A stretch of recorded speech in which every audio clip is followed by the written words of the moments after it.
안녕하세요. 수서동행교회 정남 목사입니다. 오늘도 이렇게 하나님의 말씀의 자리, 은혜의 자리 가운데 나오신 여러분 주님의 이름으로 축복합니다.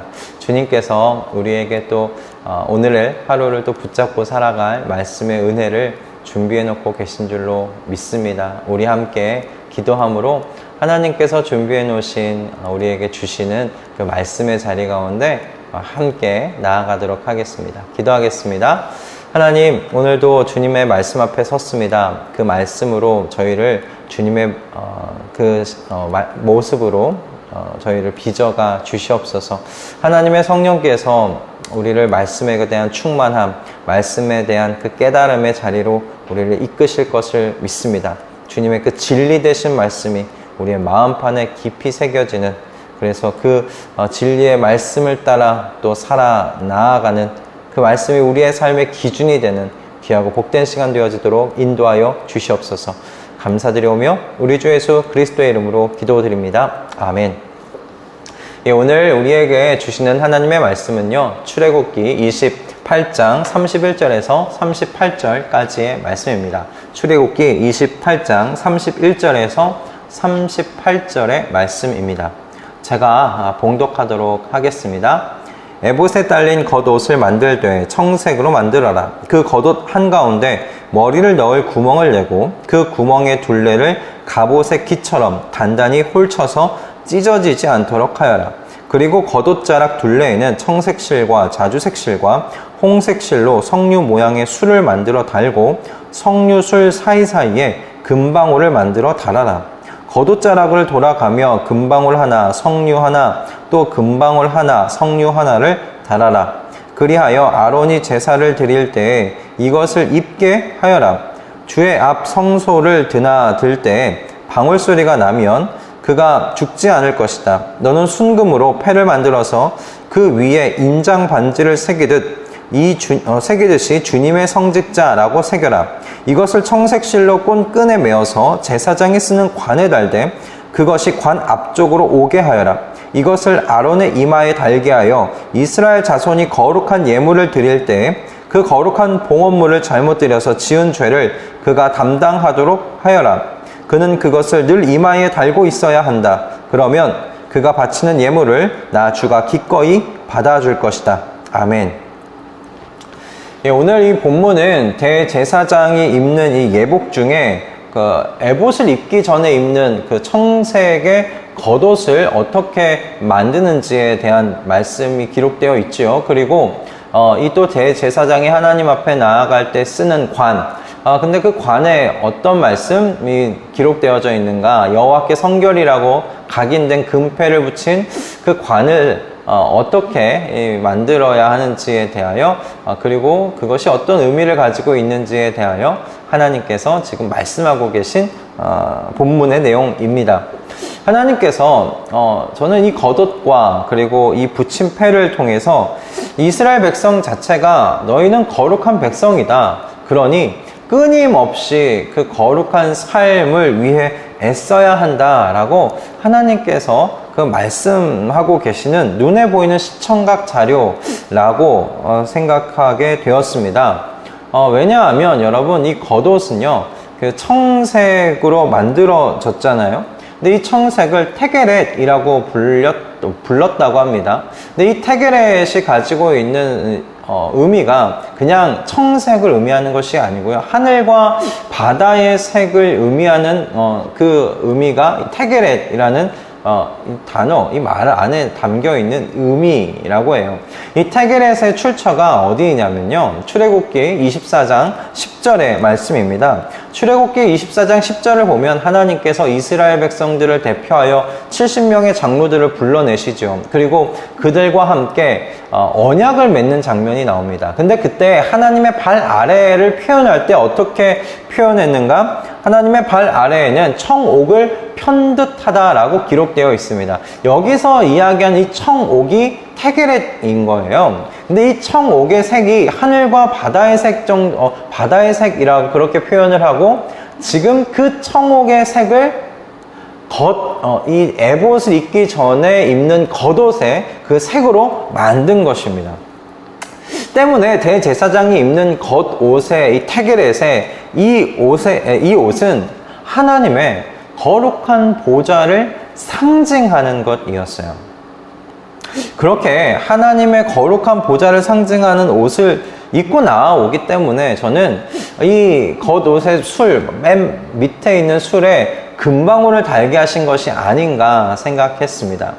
이 금방울을 달게 하신 그러므로 이유는 거룩하신 하나님의 보좌 앞으로 나아가기 전에 주님, 제가 주님 앞으로 나아갑니다 라고 주님 앞에 어떤 의미에서 알려드리는 것이죠. 예의를 갖춰서 알려드리는 겁니다. 소리가 나니까요. 그리고 그 소리를 들으면서 대제사장, 그리고 그 대제사장도 하나님 앞에 나아가는 자도 내가 지금 거룩하신 보좌 앞으로 나아가고 있는 중이라는 사실을 이렇게 자각할 수 있지 않았을까, 저는 그렇게 생각해 보게 되었습니다. 여러분, 이처럼 청색의 겉옷과 그에 달린 금방울은 이 대제사장이 이스라엘을 대표하여 하나님 앞에 거룩하신 하나님의 보좌 앞에 나아가고 있음을 가리키는 예복이었던 것이에요. 그렇다면 대제사장의 머리에 쓰는 이 관, 그리고 그 관에 붙인 여호와께 성결이라는 패, 이건 무슨 의미를 가지고 있을까? 그 의미에 대해서 하나님께서 38절에 기록하고 있습니다. 이 38절의 의미는 여러분, 여호와께 성결이라는 말이 각인된 패를 하나님께 쓰게끔 하신 그 이유가 대제사장이 거룩하다는 의미도 아니고요. 그리고 하나님께서 거룩하신 분이라는 그런 의미로서도 지금 쓰인 것이 아닙니다. 여호와께 성결이라는 이 패의 의미는 하나님께서 대제사장의 머리에 쓴 이 패를 보시고 이스라엘 백성의 회개를 좀 받아주시고 다시금 거룩한 삶을 살도록 시작할 수 있는 기회를 주시겠다는 그런 의미라고 생각해 볼 수가 있겠습니다. 38절의 내용을 조금 쉽게 이렇게 좀 각색을 해보자면 이런 것입니다. 하나님의 말씀을 순종하지 못한 이스라엘 백성이 지금 속죄의 제물을 가지고 하나님 앞에 나옵니다. 그리고 하나님 앞에서 다시금 하나님께서 말씀하신 거룩한 삶, 성결의 삶을 살아보겠다고 다짐을 하죠. 그러면 하나님께 성결, 주께 성결이라는 이 패를 붙인 관을 쓴 대제사장이 나와서요, 이 이스라엘 백성의 죄권을 대제사장이 대신 담당하는 겁니다. 그리고 하나님 앞에 그 제물을 가지고 나아갈 때 하나님께서 그 백성의 제물을 받아주시고 그 백성의 그 거룩을 회복시켜 주시는 것이에요. 무슨 말씀인지 아시겠습니까? 이 이스라엘 백성이 스스로 하나님 앞에 나아갈 수가 없어요. 자신의 죄 때문에 나아갈 수가 없어요. 그런데 자신은 다시금 성결의 삶을 살고 싶어요. 그때 대제사장이 이 이스라엘 백성의 죄를 대신 담당하는 겁니다. 그리고 하나님 앞에 이 백성 대신에 나아갈 때 하나님께서 그 제물을 받으시고 그 이스라엘 백성을 거룩하다 회복시켜 주신다는 거예요. 즉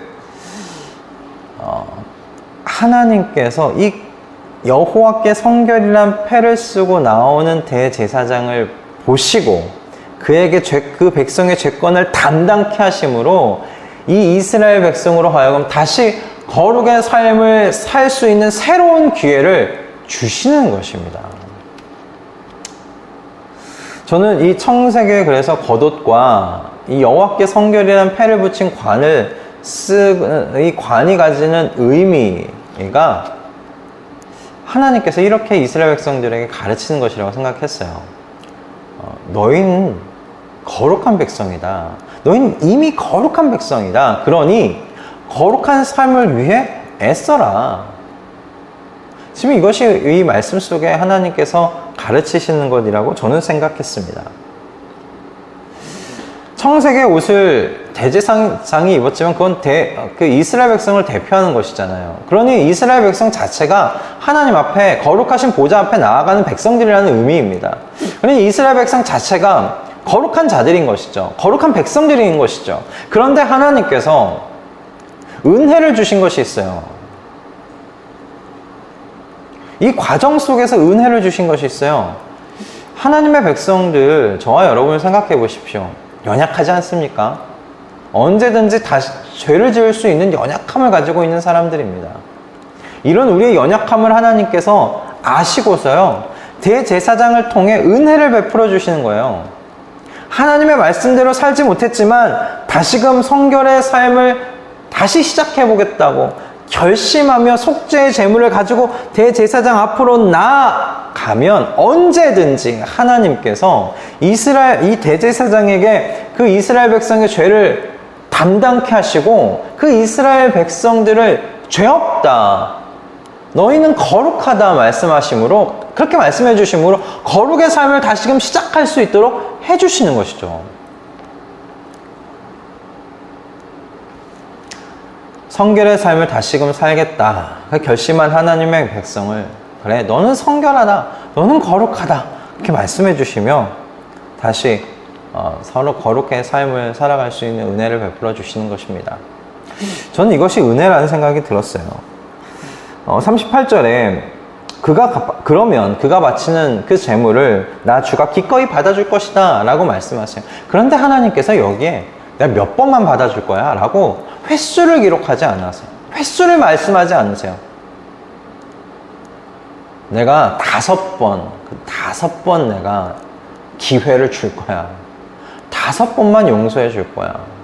그렇게 횟수를 말씀하지 않으세요. 아니 100번, 1000번 이렇게 말씀하지 아니하세요. 횟수를 말씀하지 아니하신다는 것이 여러분 무슨 의미겠습니까? 끊임없이 여호와 앞에 나와 성결의 삶을 다짐하라고 말씀하시는 건 격려라고 생각했습니다. 격려가 아니고 무엇일까요? 그러니까 부끄러워하지 말고 낙심하지 말고 다시금 나와서 거룩을 다짐하고 결단해라. 너가 언제든지 너의 죄를 뉘우치고 회개함으로 제물을 가지고 대제사장 앞으로 나오면 대제사장이 너의 그 죄를 대신 담당해 줄 거야. 그럼 내가 그 제물을 받을 것이고 너를 성결하다, 너를 거룩하다 말해 줄 거다. 그러면 너는 다시 가서 거룩한 삶을 살면 된다. 다시 시작하면 된다. 그렇게 죄 용서에 대한 말씀을 해주고 계시는 것입니다. 전 이 하나님의 이 온 마음이, 이 말씀에 담겨있는 온 마음이 예수 그리스도를 통해 온전히 드러났다고 믿습니다. 예수 그리스도께서 여기에 나와 계시는, 이 나와 있는 대제사장의 역할을 지금 온전하게 그리고 영원하게 다 행하여 주시지 않으셨습니까? 우리의 모든 과거와 현재와 미래에 지을 그 모든 죄를 대신 담당하셨습니다. 대신 다 담당하셔서 하나님 앞에 제물로서 나아가셨어요. 그것이 십자가의 자리였습니다. 그리고 승천하셔서 하나님 보좌 그 오른편에서 우리의 영원한 대제사장이 되어주세요. 여호와께 성결이라는 관을, 그 페르슨, 그 관을 쓰시고 하나님 앞에, 아버지 앞에 서 계신 우리의 영원한 대제사장이 되어주셨습니다. 여러분, 예수님께서는 그런 의미에서 저와 여러분의 온전 하나님 앞에 거룩한 삶을 살기 위해서 하나님께서 준비해 주신 온전한 길이시며 쉬운 길 되신다라는 말씀입니다. 여러분, 우리가 거룩한 삶을 살기 때문에 거룩한 자들이 아닙니다. 거룩한 자라고 먼저 하나님께서 말씀해 주시고요. 그리고 거룩한 삶을 살 수 있도록 이렇게 완전하고 쉬운 길을 주님께서 준비해 주신 것입니다. 하나님 아버지께서 준비해 주신 것이에요. 여러분, 이보다 더 쉬운 길이 어디 있어요? 거룩한 삶, 성결의 삶을 살기 위해서 여러분, 우리가 할 수 있는, 우리에게 지금 하나님께서 요구하신 것이 무엇입니까? 예수 그리스도의 보혈을 믿고 그분에게 너의 모든 과거와 현재와 미래의 모든 죄가 담당되어졌다는 것을 믿고 언제든지 하나님 앞에 나와라 말씀하시는 거죠. 언제든지 하나님 앞에 나와라. 너가 지은 죄를 언제든지 내 앞에 나와서 회개해라. 그리고 성결의 삶, 거룩의 삶을 다시금 결단해라. 그렇게 하나님께서 우리의 거룩의 삶을 격려해 주고 계시는 겁니다. 살아가 보라고 말씀하고 계시는 겁니다.